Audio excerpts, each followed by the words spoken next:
할렐루야. 오늘 예배 시간 가운데에 은혜의 성령께서 역사해 주셔서 마음이 상한 자를 고치며 포로된 자를 자유케 하고 흑암에 갇힌 영혼이 구원함을 받는 주님의 은혜의 해가 전파되는 은혜와 축복의 예배 시간이 되시기를 주님의 이름으로 축원합니다.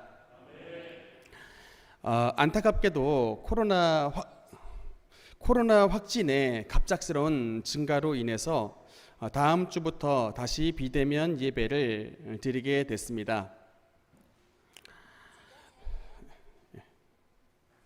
더구나 다음 주는 교회 우리 창립 14주년 예배를 드리게 돼 있는데 행사를 못하고 넘어가야 될 것 같습니다. 섭섭하지만 준비된 남전도의 예쁜 컷과 큰샘 집사님 가정에서 제공한 맛있는 떡으로 여러분들 위안을 삼으셔야 될 것 같습니다. 귀한 손길에 감사를 드리며 여러분, 제가 연초에 말씀을 드렸는데 코로나 지금 질병이 너무나 크게 이제 확산이 되고 있는데, 제가 여러분 이미 연초에 말씀을 드렸습니다. 아마 올 한 해 코로나 바이러스 확산이 그냥 확산이 되는 게 아니라 아마도 재앙의 단계의 수준에 이르를 것이다. 아마 연초에 말씀을 들었던 분 아마 기억을 하실 텐데 아마도 지금 그때가 온 것 같습니다. 그 당시 제 환상 가운데는 그 가운데서도 우리 능력교회 성도님들은 이 좋은 건물 아래에 다 모여 계시더라고요. 그래서 우리 성도님들은 직접적인 그런 재앙의 고난을 당하지 아니했고 다 그래도 안전하게 피신해 계셨는데, 지금까지 제가 봤을 때는 정말 그 환상 가운데 나왔던 대로 우리 능력교회 성도들 가운데 단 한 분도 코로나로 인한 해를 겪지 않았습니다. 특별히 이 어떤 분의 경우에는 동생이 밖에서 사회생활을 하다가 집에 들어왔는데 알고 보니까 동생이 코로나가 확진이 된 거예요. 그런데 같은 집에 사는 그 성도분은 코로나가 안 걸렸습니다. 자가 격리 후에 이제 2주간 이제 격리하고 음성 판정 받으셔가지고 이제 다시 교회 나오셨게 됐는데, 제가 참 그것을 보고서 요새 제 신앙생활의 모토가 셀라 하만느곳입니다. 여러분, 셀라 하만느곳이 무슨 말인지 아십니까? 이게 분리의 바위라는 뜻인데 다윗이 지은 바위의 이름이에요. 셀라 하만느곳. 이게 다윗이 사울에게 붙잡히기 직전까지 몰렸는데 바로 딱 사울의 군대에 붙잡히기 직전에 하나님이 이스라엘 땅에 블레셋의 침공을 허락해 주셔가지고 목전에 둔 다윗 부대를 그대로 두고 다시금 사울이 이스라엘 경내로 돌아갔던 사건이 성경 가운데 나와 있는데, 그 사건이 바로 셀라 하만느곳의 사건입니다. 저는 그래서 우리 예수님을 믿는 우리 능력교회 모든 성도 여러분께는 하나님께서 진짜 셀라 하만느곳, 분리의 바위를 주신다.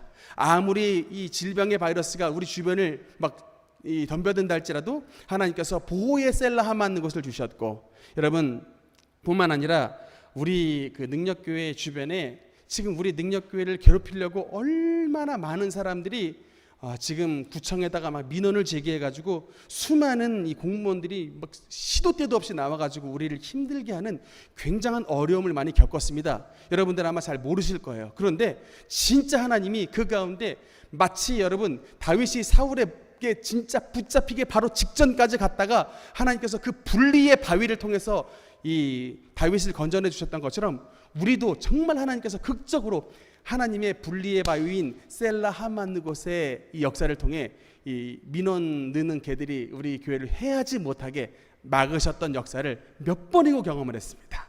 제가 정말 가슴속에 이것이야말로 우리 하나님의 놀라운 은혜의 축복이라는 것을 참 느끼게 됐는데, 여러분 앞으로 이 비대면 예배가 진행이 되는 가운데서도 하나님의 특별한 이런 셀라 하만느곳의 보호하심의 은혜가 예배드리는 모든 능력교회 권속들과 함께 하시기를 주님 이름으로 축원합니다. 오늘은 믿음의 용사 시리즈 네 번째 시간입니다. 오늘은 그 유명한 아브라함에 대해서 말씀을 나눌 텐데 한번 따라합시다. 아브라함. 교회를 다니는 사람이라면 아브라함 이름쯤은 아마 다 알고 계실 것입니다. 유대인이 가장 존경하는 대표적인 인물이 세 사람이 있다라고 합니다. 한 명은 이제 아브라함이고, 두 번째는 이제 민족의 지도자 모세고, 세 번째는 유대인의 왕 다윗입니다. 그래서 이제 국부인 아브라함과 민족 지도자인 모세와 세 번째 유대인의 왕 다윗, 이 세 사람이 유대인들이 가장 이제 존경하는 이상적 인물 세 명이라고 하는데, 여러분 이 중에 최고봉에 있는 사람이 누굴까? 여러분 이 질문을 한번 생각을 한번 해봤습니다. 얼마 전에 텔레비에 프로골퍼 출신인 박세리 골퍼가 텔레비전에 나와서 얘기를 하는 거 잠깐 들었던 적이 있습니다. 자기가 이제 그 당시 우리 90년대 말에 골프를 그 LPGA 미국 하여튼 골프 대회 나가서 정말 그 국위 선양을 했던 인물로 기억을 하는데, 이 박세리가 이 프로 골퍼로서 평생의 목표 한 가지가 있었답니다. 여러분 그 박세리의 프로 선수 시절에 평생의 목표 한 가지가 뭐였는지 아십니까? 바로 이게 골퍼로서 명예의 전당에 자기의 이름이 들어가는 게 평생의 목표였답니다. 뭐 소렌스탐이라든가 이런 이제 그런 이 세계적인 골프 스타들과 자신의 이제 어깨를 나란히 하고 싶은 박세리라고 하는 이름이 명예의 전당, 골프 명예의 전당에 탁 새겨지는 게 자기의 평생의 이제 프로 골퍼로서의 목표였다고. 근데 결국은 자기의 이름이 그 명예의 전당에 새겨졌노라 이렇게 고백을 하더라고요. 여러분 성경에 나와 있는 이 믿음의 명예의 전당장이 바로 히브리서 11장입니다. 지난번에 말씀을 드렸습니다만 이 히브리서 11장에는 성경의 인물 3,000명 가운데에 가장 믿음이 좋다고 하는 사람들 16명을 추려가지고 그 이름을 기록을 해놨습니다. 그 중에서 여러분 6명은 그냥 설명이 없어요. 그냥 이름만 딱 기록이 되어 있습니다. 삼손은 바락은 이렇게 하면서 딱 그냥 바로 설명 없이 이름만 딱 거론하고 지나가고, 그 중에 이제 그나마도 설명이 있는 분이 딱 10명입니다. 그래서 이제 우리 그 믿음의 용사 시리즈는 10명을 상대로 지금 이제 말씀을 나가고 있는데, 이 10명 가운데 그러니까 한 줄만 나와도 여러분 대단한 거예요. 아벨, 노아 이런 사람 딱 한 줄 설명돼 있습니다. 그래도 한 줄 설명돼 있어도 믿음의 명예의 전당에 들어가는 거예요. 근데 여러분 여기 전체의 16명 인물 가운데 가장 길게 설명된 인물이 누군지 아십니까? 바로 아브라함입니다. 몇 절에 걸쳐서 설명이 됐을까요? 12절에 걸쳐서 설명이 됐습니다. 그러니까 하나님이 보시기에도 이 아브라함은 다른 노아 딱 한 줄 설명 가능한데, 이 아브라함은 12절에 걸쳐서 설명할 만큼 엄청나게 하나님이 많이 할애를 하시는 거예요. 모든 성경은 하나님의 감동으로 된 것으로 성령께서도 아브라함에 대해서 할 말이 많으신 거예요. 무슨 말입니까? 너희 믿음 갖길 원하지? 너희 믿음의 조상 아브라함 믿음 본받아라 라고 말씀을 하고 있는 것입니다. 더더군다나 여러분 성경 전체에 이 믿음이라고 하는 단어가 첫 번째로 쓰였던 인물이 바로 아브라함입니다. 창세기 15장에 보면 아브라함이 여호와를 믿으니, 이게 히브리 원어로 아만이라는 단어인데 여기서 아멘이라는 단어가 왔습니다. 아멘, 믿습니다 라고 하는 것인데, 이 아만, 믿으니라는 게 처음 아브라함에게서 첫 쓰였던 단어입니다. 그게 뭐예요? 물론 아벨도 하나님 잘 믿었고 에녹도 잘 믿었고 노아도 잘 믿었지만 진짜 여러분 하나님이 인정하시는 믿음의 조상은 바로 아브라함이라고 말씀하시고 있는 것입니다. 그래서 여러분 정말 하나님이 인정하시는 믿음의 표본을 세운 인물이 바로 믿음의 조상 아브라함이다 라고 기억을 하시면 되겠습니다. 여러분 지금 우리가 사는 이 시대는 특별히 참 이 믿음에 관한 정립이 필요한 시기입니다. 뭐가 하나님이 인정하시는 믿음인가? 뭐가 하나님이 인정하시는 믿음의 기준이 뭔가? 참 이것을 알아야 되는 중요한 시기인데, 여러분 물론 성경에 보면 로마서나 에베소서에 뭐라고 말씀하고 있냐면, 저와 여러분이 받는 구원이 우리의 행위를 통해서가 아니라 오직 믿음으로 말미암아 우리가 구원받는다라고 되어 있습니다. 여러분, 이 말은 진리입니까? 거짓입니까? 진리입니다. 여러분, 우리의 구원은 우리의 행위가 아니라 오직 하나님을 믿는 믿음으로 말미암아 구원을 받는다. 이 말은 진리입니까? 거짓입니까?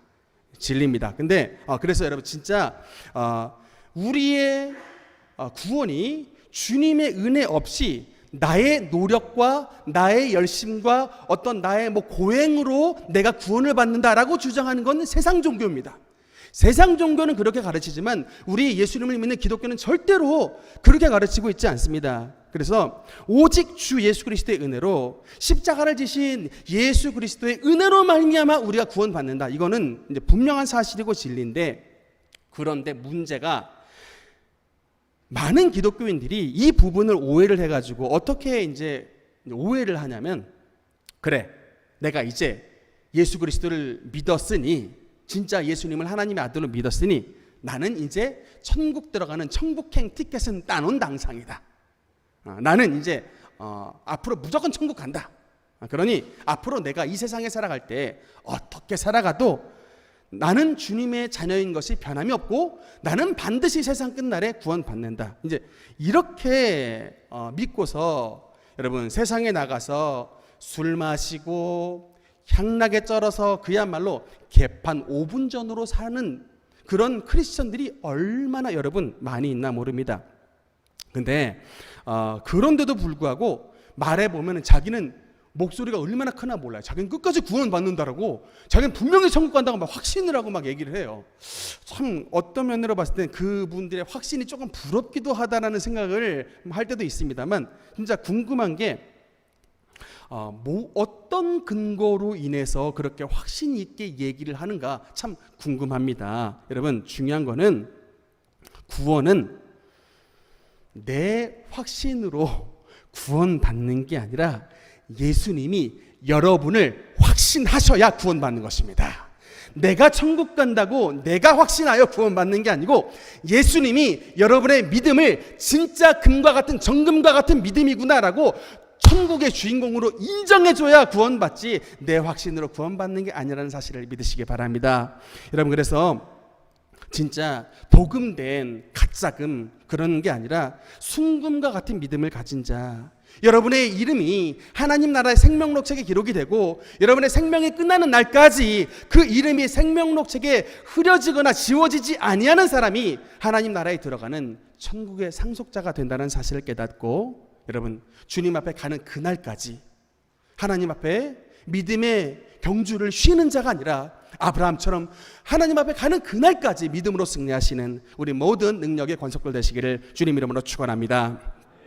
그러면 구체적으로 아브라함이 어떤 믿음을 가지고 하나님 앞에 살아서 주님 앞에 인정받고 천국을 유업으로 상속받는 주인공이 됐는가? 여러분, 그 구체적으로 한번 보면, 첫 번째로 아브라함의 믿음은 죄악 세상을 떠나 하나님의 세계로 나아가는 결단의 믿음, 이게 바로 아브라함의 가졌던 첫 번째 믿음이었다라고 말씀합니다. 오늘 본문 8절에도 보면 믿음으로 아브라함은 부르심을 받았을 때 순종하여 장래 유업으로 받을 땅에 나아갈새 갈 바를 알지 못하고 나아갔으며 라고 기록을 하고 있습니다.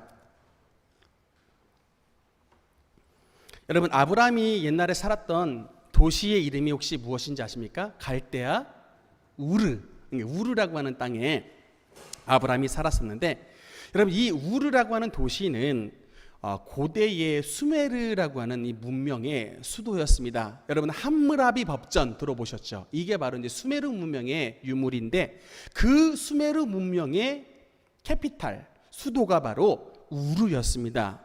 지도를 한번 자세히 봐보면 거기도 뭐가 나와 있냐면, 그 우르라고 하는 지역이 육로와 수로가 만나는 교통의 요지였다라는 사실을 알 수가 있고, 그래서 교통의 요지다 보니까 사람들이 많이 왕래했을 것이고, 자연히 왕래가 있다 보면 무역이 발달이 되고, 여러분, 무역이 발달되다 보면 그 지역이 어떻게 돼요? 부가 증대가 됩니다. 그래서 잘 사는 이제 그런 사람들이 모였고, 많은 사람들이 모이다 보니까 당시에 유행했던 여러 가지 우상과 그에 따른 향락 문화가 자리 잡았던 곳이 바로 갈대아 우르였다.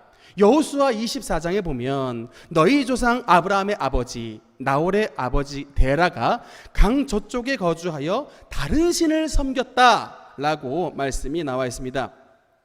여러분, 하나님께서 아브라함에게 나타나 너는 너의 본토, 친척, 아버지의 집을 떠나 내가 내게 지시할 땅으로 가라 라고 말씀을 하셨는데, 왜 이렇게 말씀하셨냐면 하나님이 아브라함을 축복의 조상으로 세우시기 위해 그를 택하셨는데, 아브라함이 지금 거주하는 갈대아 우르와 아브라함의 아버지 데라는 우상 숭배자였기 때문에 그 아래에 있어서는 아브라함이 결코 온 인류의 축복자 되신 예수 그리스도를 낳는 이 축복의 조상이 되는 그런 은혜를 누릴 수가 없기 때문에 하나님께서 불러내신 것입니다.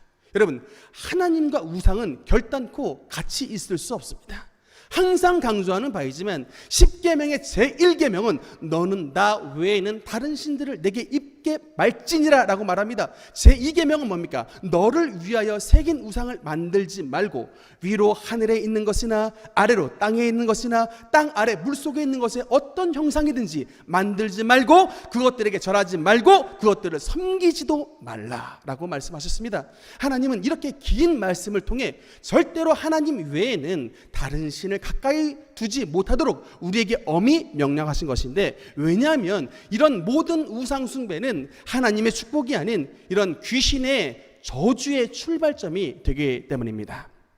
성경에 쓴뿌리라고 하는 단어가 나오는데, 신명기에 보면 그 쓴뿌리라고 하는 단어가 어디에서 출발하냐면 바로 이 조상 제사와 귀신을 숭배하는 쓴뿌리가 바로 이 우상 숭배에서부터 출발한다. 쓴뿌리는 이 가정에게 대대로 내려오는 대에 따른 저주에 대한 말씀인데, 어쨌든 하나님께서 이 우상 숭배하는 것을 너무나도 미워하시고 싫어하셨기 때문에 그 죄악 많은 땅 가운데 갈대아 우르에서 아브라함을 불러내셨던 것입니다. 여러분, 제가 한번 입장을 한번 바꿔봤습니다. 여러분 같으면 하나님이 나타나셔서 갈대아 우르에서 떠나 내가 내게 지시할 땅으로 가라라고 명령하셨을 때, 여러분 같으면 이제 이 명령을 순종하면서 나아갈 수 있을 것이냐, 한번 질문을 한번 해볼게요. 태어났더니 여러분의 아버지가 삼성가 오너예요. 이병철입니다. 딱 태어났더니 여러분의 아버지가 이병철인데, 여러분 삼성가는 예전에 우리 능력교회에 오셨던 선교사님이 그 삼성에 면접을 보셨던 적이 있는데, 최종 거 다 통과하고 이제 마지막 면접에 갔더니 인터뷰를 하는 사람 옆에 점쟁이가 있더랍니다. 그래가지고 이 점쟁이가 딱 봤을 때 저 사람이 예수 믿는 사람 가운데 그냥 껍데기 신앙 가지고 있는 사람은 통과시키는데, 진짜 예수님 잘 믿는 사람은 점쟁이가 딱 집어가지고 이게 탈락을 시킨대요. 자기가 마지막에 그 점쟁이한테 걸려가지고 탈락됐노라. 그래서 삼성에 가지 못하고 LG에 입사를 했었다라고 그렇게 얘기를 해줬던 적이 있는데, 여러분, 이 삼성가는 유명한 원불교 집안입니다. 근데 이 원불교를 굉장히 심하게 섬기는 이 삼성이 지금 대한민국의 경제를 굉장히 지금 뒷받침하고 있는데, 참 아이러니가 아닐 수 없어요. 하나님께서 참 사용하시는 게 뭐 꼭 믿는 사람만 사용하시는 게 아니라 뭐 이게 삼성과 같은 이 불신자 집단도 하나님께서 사용하시는 것을 보면 왜 사용하실까? 그래도 대한민국에서 예수님을 잘 믿는 저와 여러분을 그래도 이런 굶주리거나 뭐 이런 가난한 민족이 아니라 그래도 하나님을 잘 섬기는 그 백성에게 축복을 주시려고 그 삼성도 사용을 하신다라고 저는 그렇게 믿고 있습니다만, 근데 이제 그런 삼성가의 여러분이 태어났는데 하나님께서 이제 말씀을 하시는 거예요. 너는 너의 본토 친척 아비의 집을 떠나 내가 내게 지시할 땅으로 가라. 라는 말씀은 너 삼성가 벗어나서 내가 내게 지시할 저기 뭐 지방으로 가서 그 아버지 재산 딱 절연하고 하나님 축복 믿고 나가라 라고 말씀을 하셨을 때, 과연 그 재산과 그 어떤 스테이터스, 이런 지위 같은 것을 포기할 만한 사람이 과연 몇 명이나 나오겠느냐라는 질문입니다. 이런 관점에서 봤을 때 데라가 당시 갈대아 우르에서 엄청나게 재벌처럼 부자로 살았고 그 밑에서 아브라함이 있었던 것을 봤을 때 아브라함의 믿음은 그 모든 대가를 지불하고서라도 하나님의 방법을 선택했던 참 믿음의 여정을 감행했던 큰 결단의 믿음이었다라고 말씀을 드리는 것입니다. 여러분, 믿음은 대가를 요구합니다. 참 여러분, 믿음은 대가를 요구해요. 아브라함이 오늘날의 믿음의 조상이 됐던 것, 갈대아 우르라고 하는 그의 아버지의 집안과 그의 아버지의 재산과 그의 아버지의 모든 것들을 다 버리고 뒤로 한 채 하나님을 믿는 믿음으로 나아갔다는 거예요. 여러분, 아브라함을 히브리 사람 아브라함이라고 그러는데 여러분, 이 히브리라고 하는 단어가 어디서 온 줄 아십니까? 아바르라고 하는 동사에서 왔는데 강을 건너다라는 뜻입니다. 하나님이 주신 호칭이에요. 성경에서 아브라함은 그냥 아브라함이 아니라 히브리 사람 아브라함이다. 나를 믿고 강을 건넌 자다. 유프라테스 강을 건넌 거예요. 그 화려한 수메르 문명을 다 뒤로하고 먼지바람 폴폴 날리는 그 약속의 땅 가나안까지 하나님을 믿고 나아간 사람입니다. 여러분, 얼마나 대단한 사람이에요. 그래서 하나님께서는 이 아브라함에게 히브리, 즉 아바르, 강을 건넌 자, 하나님 믿고 세상의 강을 건너 하나님의 나라를 나아갔던 믿음의 사람이라고 인정해 주시는 것입니다. 오늘 말씀을 듣는 성도님들 가운데 한쪽에 하나님 나라를 딛고 한쪽에는 세상 나라를 딛고 양다리의 신앙을 가지고 사는 성도님 계시다면 오늘 아브라함의 믿음을 본받아 세상에 딛었던 여러분의 발 한 짝을 떼서 하나님의 나라를 향한 믿음으로 전진하는 귀한 능력구의 성도들 되시기를 주님 이름으로 축원합니다. 여러분, 아브라함이라고 처음부터 큰 어마어마한 믿음을 가지고 출발했던 것이 아닙니다. 하나님은 아브라함에게 명령했습니다.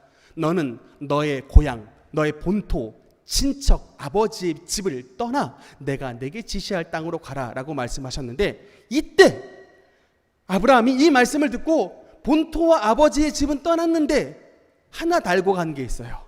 뭐를 달고 간지 아십니까? 친척을 달고 갔습니다. 너의 본토 1번, 친척 2번, 아비집 3번, 1, 2, 3번 다 끊고 다 떠나고 오직 딱 너의 부인 사라 손만 잡고 하나님이 내게 지시할 땅으로 가라라고 명령했는데, 아브라함이 안타깝게도 아버지의 집은 떠났고 고향 갈대아 우르까지는 떠났는데 그 손에 사라뿐만 아니라 한 손에 누구를 데리고 갔느냐? 조카 롯을 데리고 갔습니다. 여러분, 왜 조카 롯을 데리고 갔을까?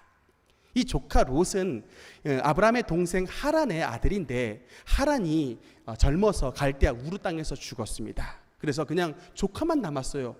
그러니까는 마침 자녀가 없었던 아브람과 사라 부부에게 있어서 이 롯은 그냥 조카가 아니라 사실상 자녀의 반열에 있었던 사람입니다. 여차하면 그냥 양자 삼아서 내 후손으로 삼아야지 라고 하는 생각을 가지고 그 갈대아 우르에서 조카 손 딱 붙잡고 왔던 것입니다. 그런데 여러분, 하나님의 관점에서 이 조카 롯은 결단코 아브라함의 후손이 아닙니다. 하나님의 먼 관점에서 봤을 때 이 롯은 두고두고 아브라함과 아브라함의 후손의 발목을 잡을 사람들이에요. 하나님은 아시죠. 그러니까 못 데리고 오게 합니다. 여러분, 그러니까 하나님 우리의 미래를 아셔요. 그러니까 하나님이 막으실 때 억지로 가지 마시라고. 하나님의 사업을 막으실 때 여러분 스톱하십시오. 근데도 자꾸 내 고집 부린다고. 하나님은 분명히 다음에 어떤 일이 있을지 알고 막으시는데 우리는 내 경험상 이거는 틀림없이 된다고 꼬합니다.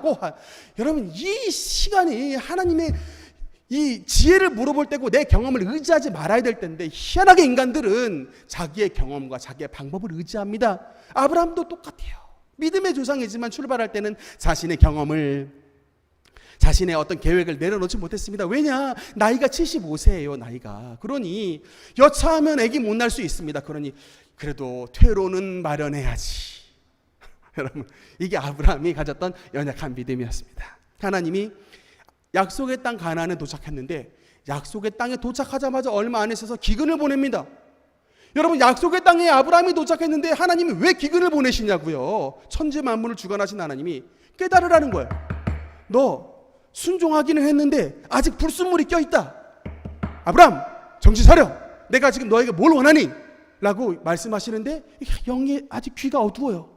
아직 아브라함이 믿음이 성장하지 못했으니까 이런 이제 기근의 순간에 하나님 앞에 무릎 꿇어야 되는데 기근의 순간에 어떻게 하느냐? 도리어 세상 방법을 취합니다. 애굽으로 내려가 버려요.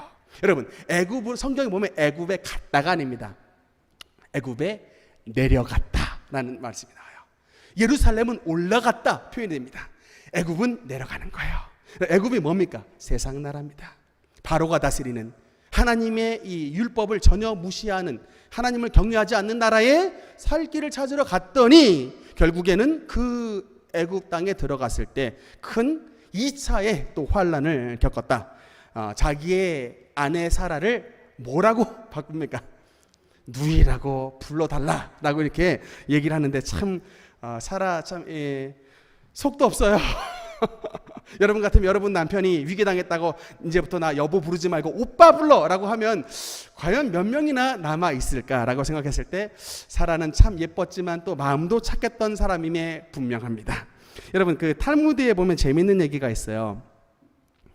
그 탈무드에 보면 이 애굽에 이제 이거 성경에 나온 얘기가 아닙니다. 탈무드에 나온 얘기인데 애굽에 이제 아브라함과 사라가 가까이 이를 때 아브라함이 급박하니까 사라를 상자 속에 집어넣답니다. 상자 속에 탁 가둬가지고 이제 나귀를 태워가지고 터벅터벅 그냥 들어가려고 하는데 이제 숨긴 거죠. 근데 세관이 탁 스톱. 거기 상자에 뭐가 있어? 라고 이제 딱 말을 꺼내드려. 예, 이 상자 속에 제 그냥 옷짐이 들어 있습니다.라고 얘기를 했더니 이 세관이 딱 의심할 때 이게 뭔가 틀림없이 좋은 밀수의 의류가 들어있나 보다라고 생각을 해서 그냥 딱 말하기를 그러면 고급 의류 세금 내시오라고 얘기했더니 아브라함이 선뜻 내겠다고 딱 얘기를 했답니다. 그러자 이 세관이 딱 생각하기를 아니다, 이 속에 그냥 의류가 아니라 비단이 들어있을 수 있다라고 생각해서 이 속에 비단이 들은 것 같은데 비단 세금 내시오라고 얘기했더니 아브라함이 선뜻 내가 비단 세금을 내겠습니다라고 돈을 내밀드려요. 그러니까는 이제 이 세 번째로 또 세관이 말하기를 아무래도 비단보다 조금 더 비싼 게 있는 것 같은데 그 속에 금덩이가 있는 것 같으니 금값을 내시오라고 얘기했더니 내가 그러면 금값을 내가 금값에 대한 세금을 내겠어라고 얘기했더니 그러니까 아무래도 당대 이거 보니까 금보다 더 비싼 당대 최고의 진주가 아무래도 이 세고에 있는 것 같은 생각이 들어. 그럼 당신 당대 최고 비싼 진주의 세금을 내시오라고 얘기했더니 이제 아브라함이 내가 그러면 최고 비싼 진주의 세금을 내겠어라고 대답했답니다. 그러니까 이게 이제 이 세관이 이건 아무래도 이상해. 그래서 뭐라 그랬냐? 야, 까 상자 까 이거 아무래도 뭔가 이상하다. 상자 까라고 했더니 하는 수 없이 상자를 이제 개봉할 것을 요구를 했더니 탁 상자를 열었는데 이제 탈무드의 말에 의하면 갑자기 진주의 광채를 능가하는 온 애굽 땅을 쫙 찬란하게 덮는 광채가 이 사라에게서 그런 온 애굽 땅을 덮는 광채가 나왔더라. 그래서 이 모습을 보고 이제 이 세관이 이 사라를 이제 애굽의 바로 왕궁까지 데려갔다. 막 이제 이런 좀 과장된 이야기가 기록이 되어 있는데 당시에 65세의 할머니 격 되는 이 사라가 왕궁의 후궁으로 들어간 것을 보면 이미 그 당시에도 세상에 따라올 수 없는 절세의 미녀임에는 분명합니다.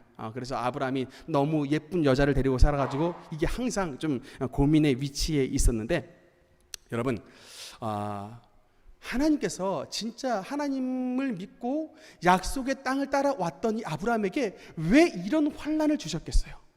그러니까 여러분 환난을 당하면 우리가 내가 왜 이런 환난을 당했는가를 여러분 하나님의 관점에서 나를 좀 되돌아보는 반추의 시간이 있어야 됩니다. 여러분은 하나님의 택한 아들과 딸이에요. 하나님의 보배롭고 존귀한 주님의 자녀로 예수 그리스도의 피로 말미암아 씻음을 받은 사람입니다. 그럼에도 불구하고 지금 내 삶이 보배롭고 존귀한 하나님의 아들, 딸과 같은 삶을 살고 있느냐 그렇지 않느냐를 되돌아볼 때 그런 나에게 문제는 무엇이냐라는 것을 깨달아야 되는 겁니다. 아브라함이 이때 나에게 문제가 무엇이었는가를 깨달았다면 이런 애굽에서 아내를 뺏기는 이런 큰 어려움을 당하지 않았을 텐데 여러분 영적인 안목이 어두우니까 당하는 거예요. 말씀을 듣는 성도 여러분, 세상에 불어닥치는 여러 환난과 어려움이 주님께서 여러분을 괴롭히시려고 한 것이 아니라 여러분을 더욱더 온전케 하시려고 하는 하나님의 뜻인 것을 기억하고 주님의 말씀에 여러분의 삶을 비춰봐 더욱더 주님 앞에 온전하게 나아가는 우리 능력의 모든 권속들 되시기를 주님 이름으로 축원합니다. 여러분, 아브라함은 이 100세가 된 99세 때에 하나님께서 아브라함의 이름을 바꿔주셨습니다. 어떻게 바꾸셨죠? 아브람을 아브라함, 사레를 사라. 그러니까 사실 이게 이제 이게 한 글자 바꾼 건데 더 큰 사이즈로 바꾼 거예요. 아브람은 그냥 큰 아버지, 큰 아버지라는 뜻인데 아브라함은 큰 아버지 정도가 아니라 열국의 아버지. 그 다음에 사레는 그냥 공주, 큰 공주 이런 뜻인데 사라는 그냥 한 집의 이 공주님이 아니라 열국의 어머니, 열국의 공주 이런 뜻으로 하나님께서 이름을 바꿔주셨습니다. 여러분, 우리가 이 하나님께서 그들의 이름을 바꾸셨다라는 것을 통해서 진짜 배워야 될 것은 뭐냐면, 여러분, 하나님은 우리의 믿음을 입술로 표현하기를 원하신다라고 하는 것입니다. 여러분, 히브리서 11장은 사실은 믿음장이지만 원래는 믿음의 행동장입니다. 그러니까 믿음을 가진 사람이 어떻게 행동을 했느냐가 기록된 게 히브리서 11장입니다. 그러니까 그냥 믿음의 선진들이 마음으로 예수님을 어떻게 믿었다로 끝나는 게 아니라 믿음을 가진 믿음의 선진들이 행동으로 어떻게 하나님을 믿었는가에 대한 믿음의 행적의 기록이 바로 히브리서 11장입니다. 그러니까 우리는 믿음의 속성을 오해하면 안 돼요. 믿음은 뭡니까? 곧 우리의 행동으로 나타난다는 것을 성경은 증명하고 있는 것입니다. 그래서 여러분, 우리가 믿으면 이 믿는 바를 입으로 시인해야 됩니다. 여러분, 내가 주님의 치료를 믿으면 치료 믿는 것을 입으로 시인해야 돼요. 여러분, 이 우리나라 사람들은 이름을 잘 안 부릅니다. 예를 들어 우리 지혜 집사님이 시집으로 왔으면 우리나라에서는 그냥 청주댁 이런 식으로 부르잖아요. 저기 여수에서 오셨으면 여수댁, 청주에서 왔으면 청주댁 이렇게 부르는데 미국 서양의 습관은 그렇지가 않습니다. 반드시 이름을 부릅니다. 반드시 이름을 불러요. 이게 우리 동양과 서양의 차이인데 이 당시에 이 유대 땅도 이름을 부르는 그런 분명한 습성이 있었습니다. 근데 한번 생각해 보세요. 하나님이 특히 사레를 사라로 바꾸셨을 때 아브라함이 사라를 부르는 그 아브라함의 마음을 한번 생각해 보시라고. 열국의 어머니요 라고 이게 말을 하는 이 부르는 아브라함의 마음을 한번 생각해 보세요. 지금 나이가 89세가 됐는데 자녀 하나 못 낳습니다. 근데 그 부인한테 열국의 어머니라고 불러요. 그 부르는 아브라함의 마음은 오죽하겠습니까? 그나마도 여종에게 하갈을 통해서 나왔던 이스마엘은 집에 나가고 없고요. 근데 아브라함은 진짜 자기를 통해서 낳아줘야 되는데 그 아브라함을 아브라함, 열국의 아버지요라고 부르는 이 사라의 마음. 그런데 여러분, 하나님은 우리에게 뭐를 가르쳐 주시느냐면 이 눈에 아무 증거 아니 봬도 하나님이 우리에게 약속하셨으면, 그러니까 이게 사람이 말한 게 아니라 하나님이 정녕 내게 내년 이맘때에 아들을 주리라 라고 하는 하나님의 분명한 약속이 있으면 그 약속을 믿고 입으로 시인하라라고 말씀하시고 있는 것입니다. 여러분, 우리의 입술은 믿음의 씨앗을 풀리는 축복의 통로라는 사실을 반드시 기억하시기 바랍니다. 여러분, 저 가끔 설교하잖아요. 하나님께서 우리 능력교회 1000명 성도 주셨다고 하고 지금 벌써 몇 년째 외치고 있습니다. 성도 수 크게 진작이 없어요. 덕은동에서부터 시작해서 화전동 거쳐 지축에 올 때까지 여러분, 제가 우리 능력교회 하나님께서 1000명의 성도를 주셨다 약속하셨다고 끊임없이 선포하고 있습니다. 여러분, 제가 강대상에서 내려오면 당장 내 머리 때리고 내 입술 때리면서 후회합니다. 그냥 입 다물고 있으면 됐지 왜 무슨 또 1000명 성도 주셨다고 왜 또 그렇게 선포하냐. 바보 같잖아요. 진짜 객관적으로 봤을 때 굉장히 바보 같은데, 여러분, 이 바보 같은 짓을 아브라함과 사라가 했습니다. 이 바보 같은 짓을 아브라함과 사라가 했는데 진짜 바보였느냐? 아니에요. 하나님의 은혜와 축복이 저들의 입술의 고백을 통해서 결국에는 1년 있다가 이 사라를 통해서 아브라함의 그 귀한 아들 이삭을 태어나게 만들어 주신 것입니다. 처음에 여러분, 하나님께서 태어날 아들의 이름을 알려주셨어요. 이삭. 여러분, 이 아들 이삭의 이름의 뜻이 뭘까요? 웃음이라는 뜻이에요. 여러분, 왜 웃음이라고 지었냐면 하나님이 99세 된 할아버지한테 89세 된 할머니에게 아들을 주시겠다라고 하니까 하나님 앞에서 그만 팍 하고 웃어버리고 말하죠. 진짜 웃었어요. 그래서 하나님 앞에 둘 다 꾸지람을 들었는데 그래서 이름이 웃음이에요. 내가 너무 어이없어서 주님 앞에 비웃어버렸습니다. 죄송합니다. 그래서 웃음이라는 이름을 줬는데 결국 여러분 이 어이없는 웃음이 1년 있다가 어떻게 됐냐면 진짜 하나님의 능력이 나타나는, 가족 전체가 활짝 웃어버리고 온 민족이 하나님의 역사와 능력을 체험하게 되는, 정말 가문과 온 민족 전체의 웃음이 되는 아들 이삭이 나타났던 것입니다. 여러분, 입술로 고백하는 건 굉장한 믿음의 챌린지입니다. 못 믿으면 절대 말 못합니다. 여러분, 그러니까 말했다, 고백했다라고 하는 건 그래도 여러분이 겨자씨만큼 더 믿은 거예요. 말 못했다, 이거는 그나마 이 겨자씨만한 믿음도 나에게 없는 거예요. 여러분, 진짜 치료받고 싶습니까? 여러분, 하나님의 아들 예수께서 문둥병자 치료하시고 죽은 나사로 살리시고 야이로 딸내미도 고치시고 하나님의 아들의 권능을 믿으십니까? 여러분, 질병에서 치료받기 원하십니까? 왜 이렇게 목소리가 작아요? 질병에서 치료받기 믿으십니까? 여러분, 믿으시면 내가 예수의 피로 말미암아 나음을 입었다라고 입술로 고백해야 되는 거예요. 그가 찔림은 우리의 허물을 인하며 그가 상함은 우리의 죄악됨이라. 그가 징계를 받음으로 내가 평화를 누리고 그가 채찍에 맞음으로 내가 나음을 입었도다. 이것도 길면 저가 채찍에 맞음으로 내가 나음을 입었도다. 그가 채찍에 맞음으로 내가 나음을 입었도다. 예수님의 십자가 안에서 내 질병은 이미 고침을 받았다. 나에게 있는 이 질병은 불법이다. 예수님 이미 나를 치료하심을 감사합니다 라고 치료의 은혜가 나타날 때까지 믿음으로 고백하는 성도가 되어야 돼요. 여러분, 우리의 입술의 고백은 너무나도 중요합니다. 내가 마음으로 믿어 의에 이르고 입으로 시인하여 구원에 이른다라고 말씀합니다. 우리의 믿음을 하나님 앞에 확정반 도장을 찍는 게 말하는 것이라고요. 여러분, 그러니까 항상 여러분 입술을 벌려서 주님 찬송 부르고 믿음으로 고백하고 좋은 일이 일어날 것을 시인하면 여러분은 축복받는 사람이 됩니다만, 예배 끝나고 돌아가서 맨날 욕하고 맨날 하는 것은 남 꾸지람이라고 욕설하고 뒷담화가고 이런, 정말 여러분 이거는 하나님 앞에 저주의 씨앗을 뿌리는 거예요. 제가 정말 오랜 세월 지켜봤습니다. 욕설 잘하는 사람 치고 잘 사는 사람이 없어요. 왜 그럴까요? 입으로 자꾸 재앙의 씨앗을 뿌리니까 그래요. 근데 여러분, 지금 당장 어렵게 살아도 입으로 선한 말 외치고 입으로 주님의 사랑을 증거하는 사람 결국은 잘 됩니다. 결국은 바로 되고 결국은 승리합니다. 여러분, 아브라함 99세 된 아브라함, 89세 된 이 사라가 100세가 되고 90세 되어 어떻게 자녀를 낳은지 아십니까? 이거는 하나님의 성령이 임하셨기 때문에 저들의 몸을 완전히 회춘시켜버린 거예요. 여러분, 그냥 세상의 역사는 그냥 일어나는 게 없습니다. 다 영적 전쟁이에요. 이 하나님의 놀라운 이 기적적인 성령의 역사, 90세 된 사라를 100세 된 아브라함을 하나님께서 회춘시켜버리는 이런 놀라운 치료의 역사가 어떻게 나타나느냐? 우리의 입술의 신앙 고백을 통해 하나님 앞에 믿음을 드리니까 하나님께서 그 믿음의 재료를 사용하셔서 여러분들과 하나님 앞에 고백하는 모든 믿음의 선진들을 온전히 치료해 놓으신 것입니다. 마지막, 아브라함의 믿음은 주님 앞에 가장 소중한 것을 드리는 진실한 믿음의 사람이었습니다. 여러분, 아까 성경에 믿음이라고 하는 단어가 제일 먼저 사용됐던 사람이 아브라함이라고 얘기했는데, 놀랍게도 성경에 사랑이라고 하는 단어가 제일 먼저 사용됐던 사람도 아브라함입니다. 여러분, 아브라함이 이 아들 이삭을 얼마나 사랑했으면 하나님께서 그 사랑, 헤세드라고 하는 이 사랑이라고 하는 단어를 아브라함이 독자 이삭을 사랑할 때 쓴 거예요. 내 사랑하는 아들 독자 이삭을 내게 드려라.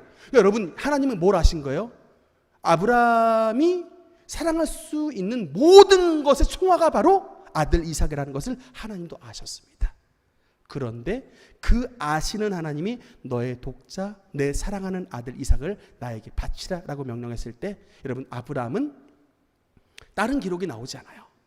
그냥 바로 그 뒤에 아들 이삭을 데리고 하나님이 번제로 드리라고 말씀하신 그 모리아 산으로 데리고 갑니다.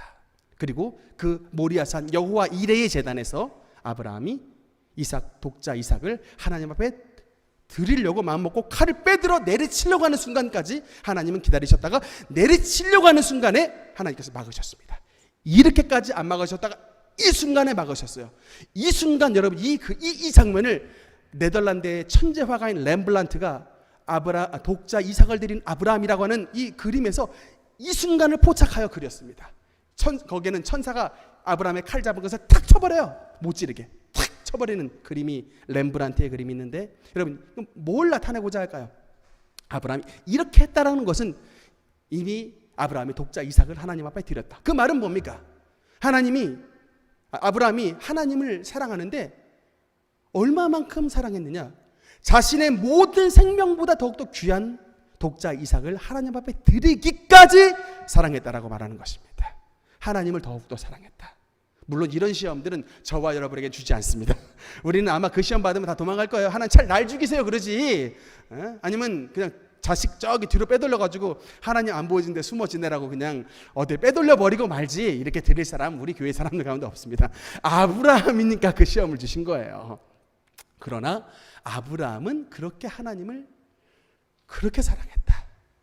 선물 하나님이 주신 선물이 이삭인데 그 선물보다 선물을 주신 하나님을 더 사랑하는 믿음을 가졌다. 여러분 진짜 우리가 본받아야 됩니다. 성경에 나오는 별명 가운데 가장 명예로운 별명을 하나님이 아브라함에게 붙여줬습니다. 가장 명예로운 별명이 뭐냐면 아브라함의 별명인데 하나님의 벗, 하나님의 친구라고 하는 별명을 바로 이 여호와 이레 제단에서 하나님께서 아브라함을 부르십니다. 뭐라고 부르시느냐? 나의 벗 아브라함아. 이제 믿음의 극상의 이제 지점에 올라간 것입니다. 갈대아 우르 떠났을 때 막 부인 팔고 오빠로 부르라고 하고 그냥 롯데 꼬고 이런 연약했던 아브라함의 믿음, 작은 믿음으로 시작했던 사람이지만 그 믿음의 여정을 통해, 신앙의 여정을 통해 결국은 아브라함이 하나님이 가장 인정하시는 모든 인류의 축복의 조상이 될 만한 믿음의 성공자로 아브라함을 세워주신 것입니다. 여러분, 그러니까 믿음의 여정을 포기하지 마십시오. 삶에 걸어갈 때 조금 사업 어려워지고 조금 가정에 불안한다고 에이 교회 안 나가라고 그냥 신앙 떼버려치는 사람 너무나 많이 있습니다. 여러분 왜 그렇게 신앙을 쉽게 내버리냐고요. 하나님이 여러분의 조금만 더 가면 하나님이 예비해 놓으신 놀라운 축복이 기다리고 있는데 왜 지금 중도에 하차해버리고 마냐고요.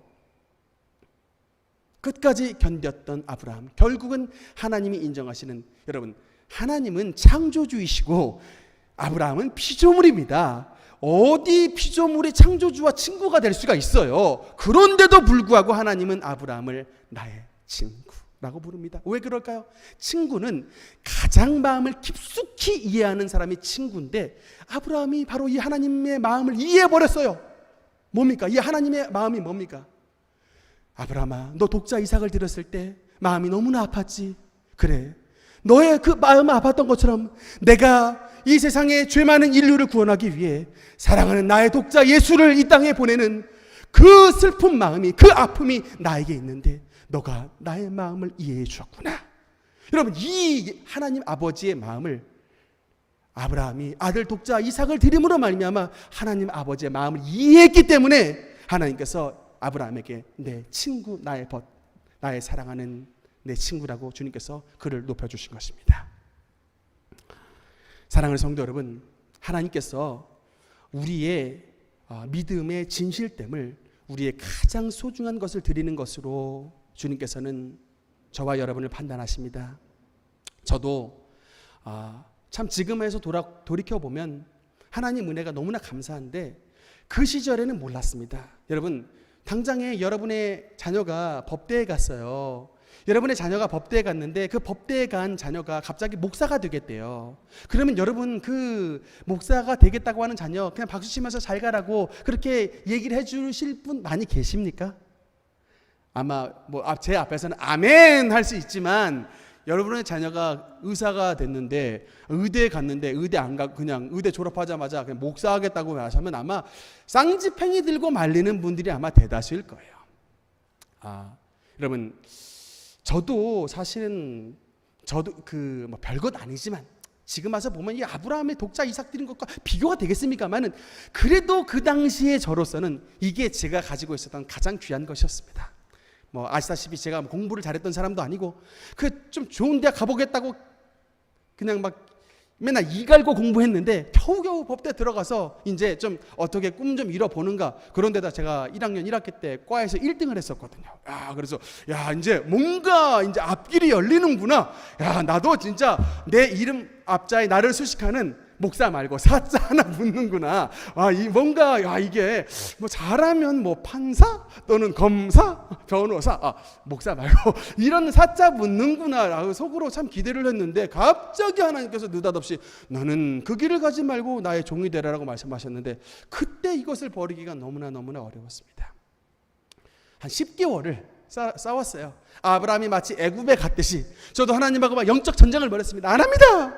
안 해요. 그러면 하나님이 또 그냥 예언기도 책망을 통해서 내가 너를 토하여 내치리라 막 하나님께서 막 경고 주시고 그러니까 또 무서워가지고 또 하나님 할게요 또 했다가 또 세상 나가서 이게 법대에서 공부하면 또 공부가 너무 그렇게 재밌고 잘 돼요. 이걸 왜 못해? 이 재밌는 거를 막 근데 이렇게 되니까 하나님 사법고시 한 번만 보면 안 될까요? 막 하나님하고 막 내고하려고 그러고 막 이제 사실 그랬는데 결국에는 하나님 앞에 그냥 말씀하신 그대로 딱 포기하고 그래서 나중에 제가 군대 갔다 와서 제가 1학년 1학기 2학기 때는 성적이 너무 좋아가지고 우리 경희대학교 그 ROTC에서 귀하의 자녀는 우수한 수학 능력 성적과 우수한 대학 학점으로 인해서 우리 ROTC에 인재로 선발이 됐으니 ROTC에 와주시면 감사하겠습니다. 학교에서 아주 이런 편지까지 왔어서 우리 아버지가 너무나도 그거 보고 좋아해가지고 당장 ROTC 가라고 했는데 ROTC도 못 가게 하시더라고 하나님께서.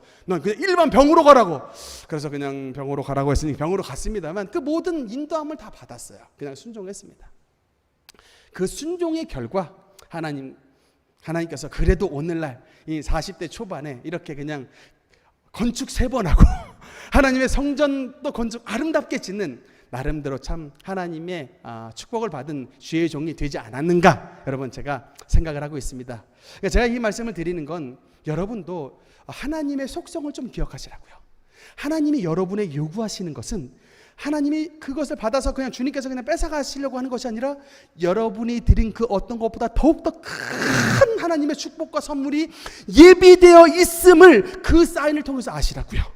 비록 내가 이것을 드리면 당장에 내 가게가 손해나는 것 같고 비록 내가 이렇게 드리면 그냥 당장에 내 시간이 뺏기는 것 같아도 하나님의 계획에 여러분의 축복은 이미 예비되어 있는 것입니다. 그게 뭐예요? 여호와 이레, 여호와의 산에서 하나님이 여러분의 축복을 준비해 주시고 있는 것입니다.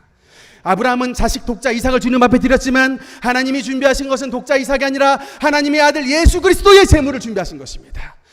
그 하나님이 준비하신 것으로 말미암아 모든 인류가 하나님의 축복을 받았습니다. 마찬가지입니다. 여러분은 하나님 앞에 준비되고 주님 앞에 여러분이 요구하시는 것을 드리면 여러분이 드린 그 어떤 물질보다 여러분이 드린 그 어떤 노고와 공로보다 하나님께서 더욱더 갑절의 은혜를 얹어서 여러분을 축복해 주신다라고 하는 사실을 믿으시기 바랍니다.